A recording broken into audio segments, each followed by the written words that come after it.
Warning, this is a Scipio rant.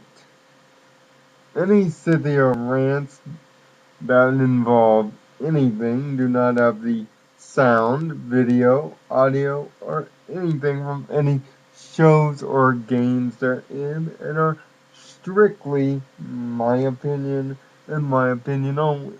Feel free to comment if you have a different opinion. And there might be a lot of cussing involved. Viewer discretion is advised. Enough disclaimer. So, ladies and gentlemen, with the next generation, well, quite frankly, 27 days away, and no, I don't count Sony as the next generation until they show me something.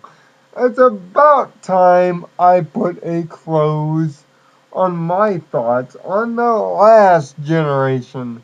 And holy crap, how things have changed since I started playing video games 25 years ago.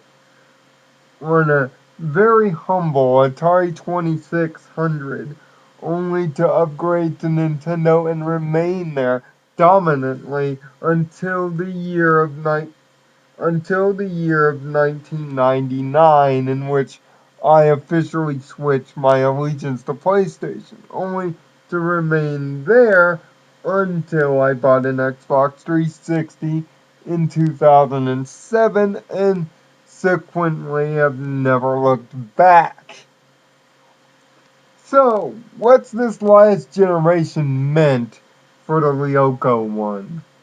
Well, it's very obvious. It's a generation of change yet complacency.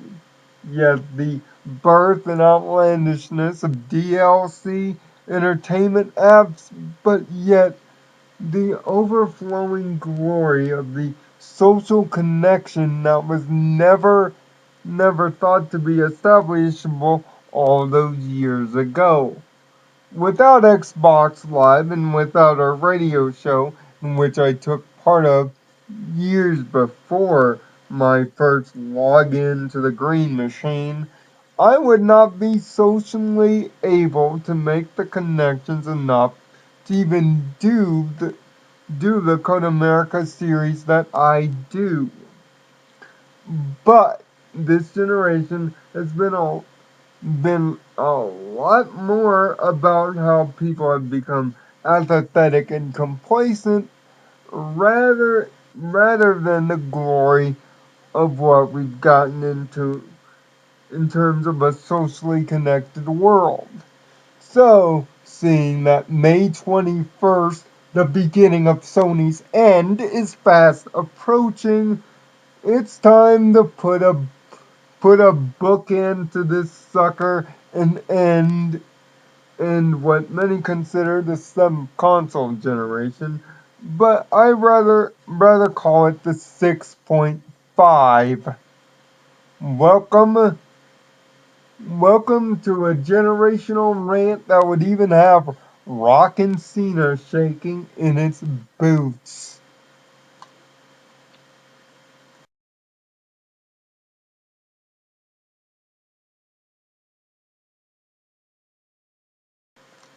To talk about this generation, you almost have to start it where we began at the start of this generation. In 2006, graphics were about blocks and polygons, and the most you could get out of a video game console was that of a CD player, a DVD player, and hope to God that your memory card had enough room in it.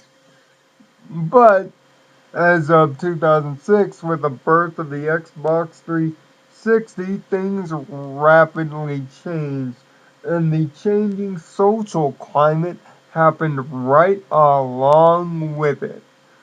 But if you're going to talk about a generational retrospect, it's hard not to start the conversation with the console that through accident, really, in my opinion, dominated the console generation. the Nintendo and its beloved Wii. And I'm even gonna throw in the Wii U too, because quite frankly, that's not a next generation console. Deal with that. The Wii was a monumental success coming out of its gates, utilizing the fact that we had switched from a hardcore console cycle to a casual console cycle. Seeing that everybody was Facebooking, playing games like Farmville and Price is Right slots. Well, that wasn't around at the time, but you get the idea.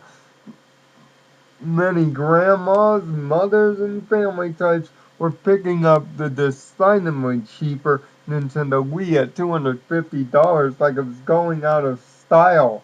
Like Applejack's family's famous Snyder, they couldn't keep this damn shit off of the store shelves. So much so that GameStop had to lie about it. See Razor Fist's GameStop rant for evidence of that.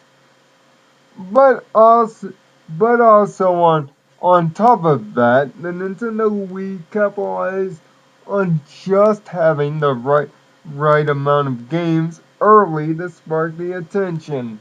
Vaulted by Wii Sports, this thing was a machine throughout the next 7 years, although its game library and popularity shrank with every successive year. See, this was Nintendo essentially saying, "We're back, bitches, forget about us." Af- After the failure of the GameCube and its 5 games that are now legendary, mind you: Okami, Resident Evil 4, Beautiful, Beautiful Joe, Mario Kart Double Dash, and Zelda Wind Waker, and of course the Metroid Prime series, if you want to add a 6 to the equation. Nintendo came out by being revolutionary. But in truth, I like to substitute the word revolutionary for fucking gimmicky. You see, the Nintendo's motion control was just the right gimmick to get the ice cream swelling will buy anything with a Nintendo logo for our kids, pasted families to go out and buy this thing in droves, seeing that the console was quote unquote safe. This led to a menagerie of sales, and especially in Japan, this thing was at the center of rooms more than karaoke machines. And here's the funny part. As of an article today in Yahoo, the Nintendo Wii, last generation's Nintendo, is even selling more than this generation's Nintendo. The vaunted Nintendo Wii with its high-res graphics and even more gimmicky two-screen vernacular.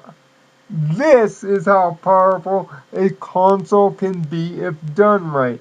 But again, I call the Wii's success an accident, and I will stand firmly by that.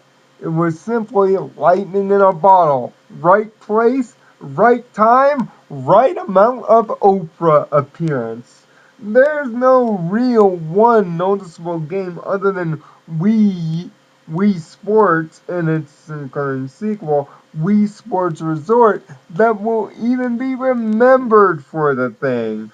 And largely, their portable consoles, the DS and 3DS, are more remembered in this generation, which makes me a minority in saying that although the Wii dominated the console generation, it is the most overrated console dominance in the history of video games.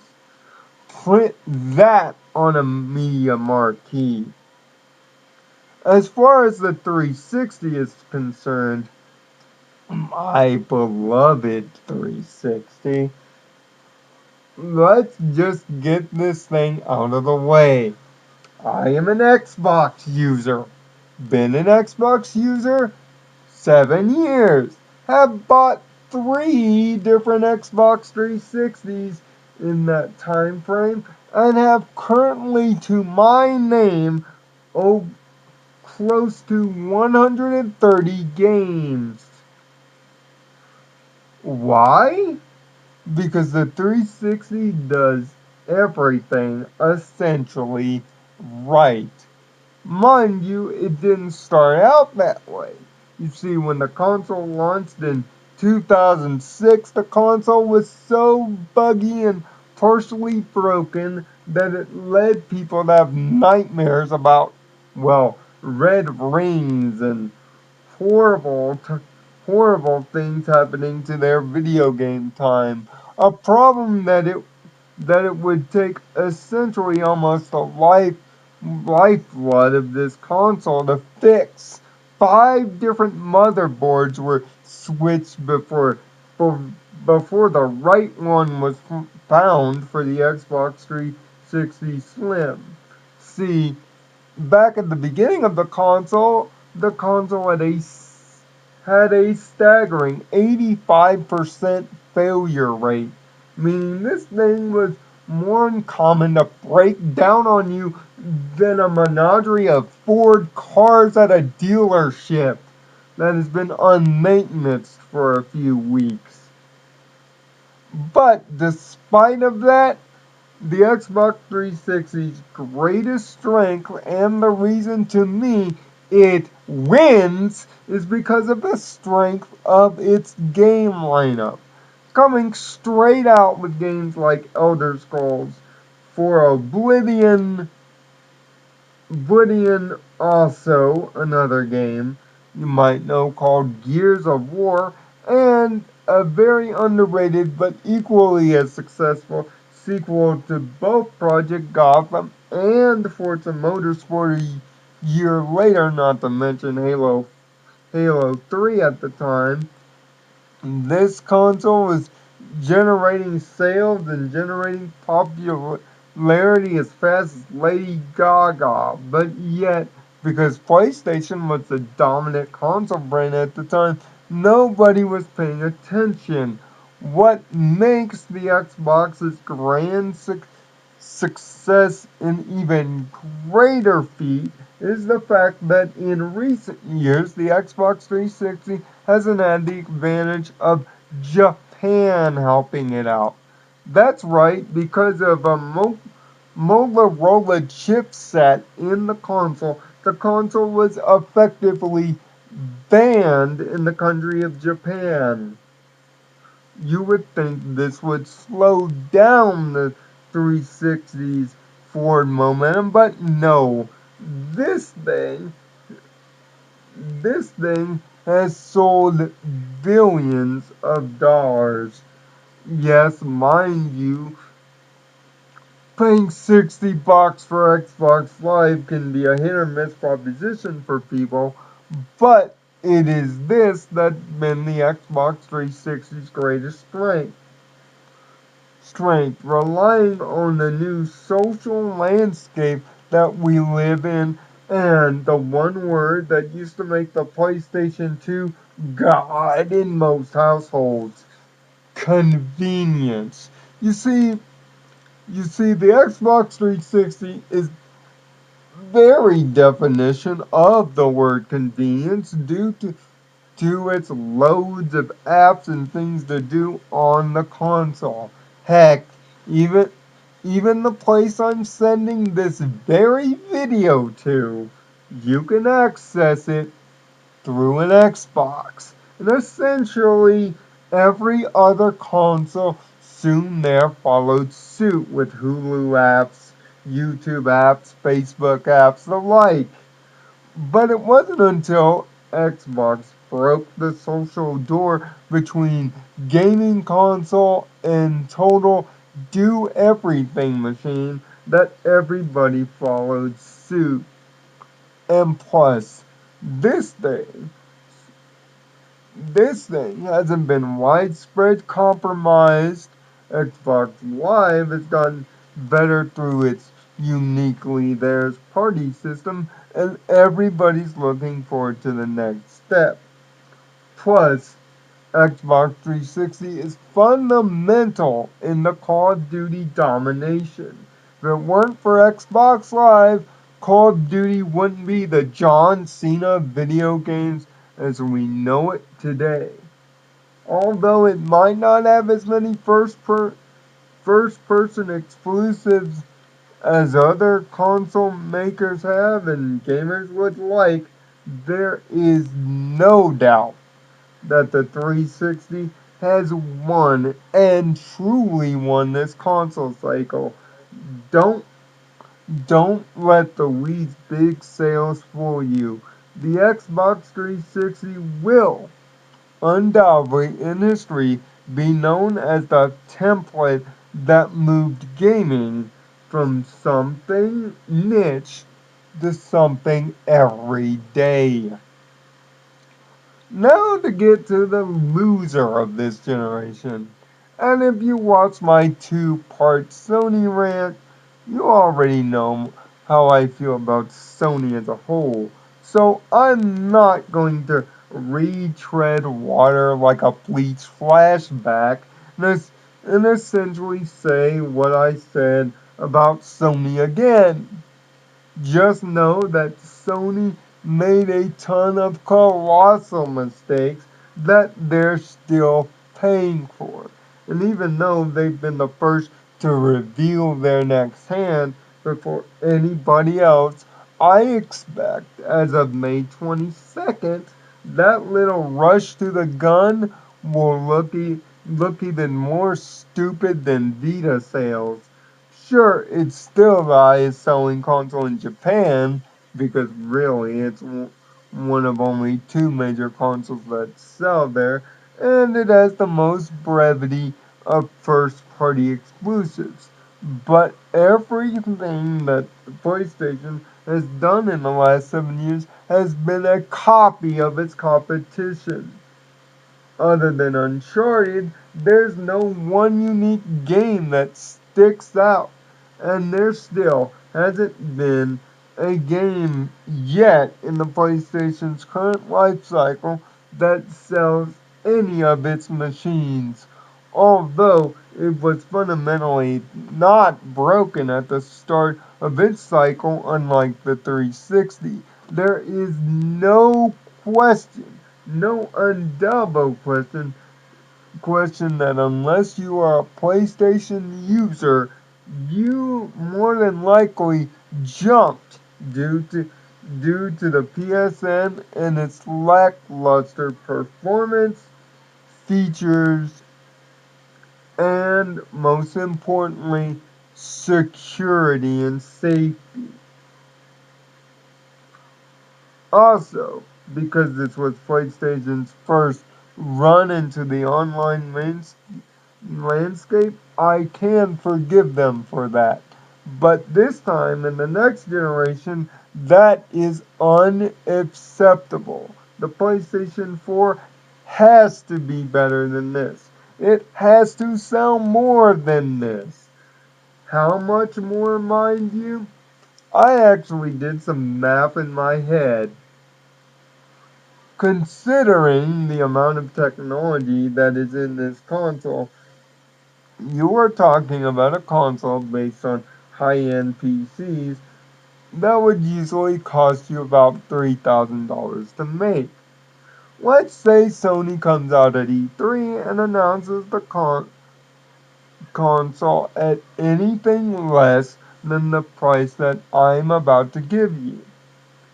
They won't make profit on it.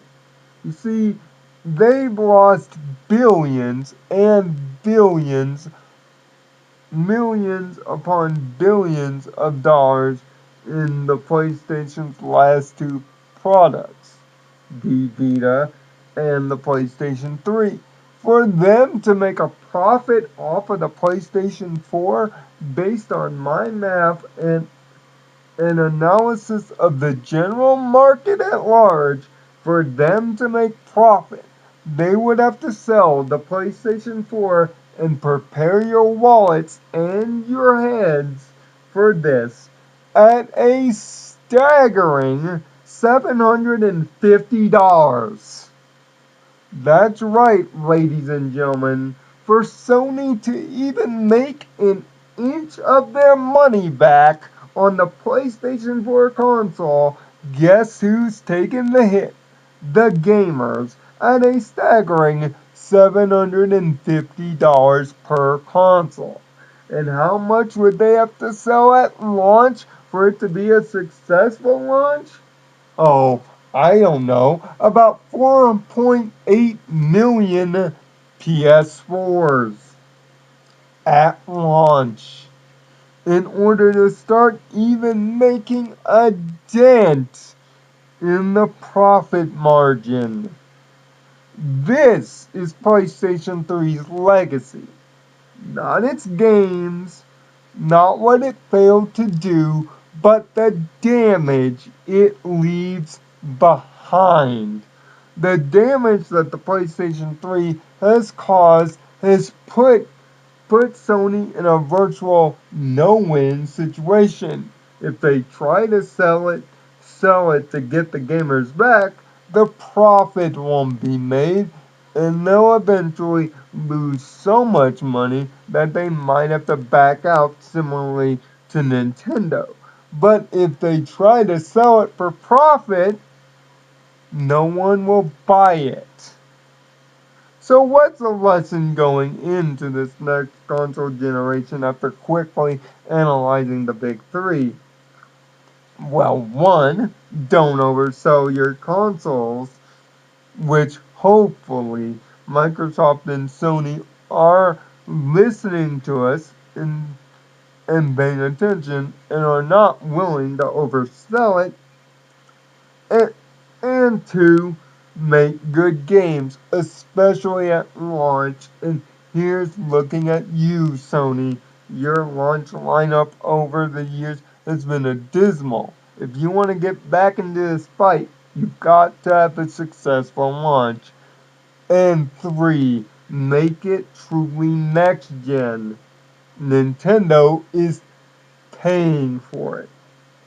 So, how should us gamers look at going into the next generation? Well, understand that this is a transitional generation.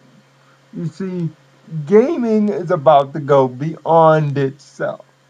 If you're looking for solely game machines in the future of video games, that time has long since passed.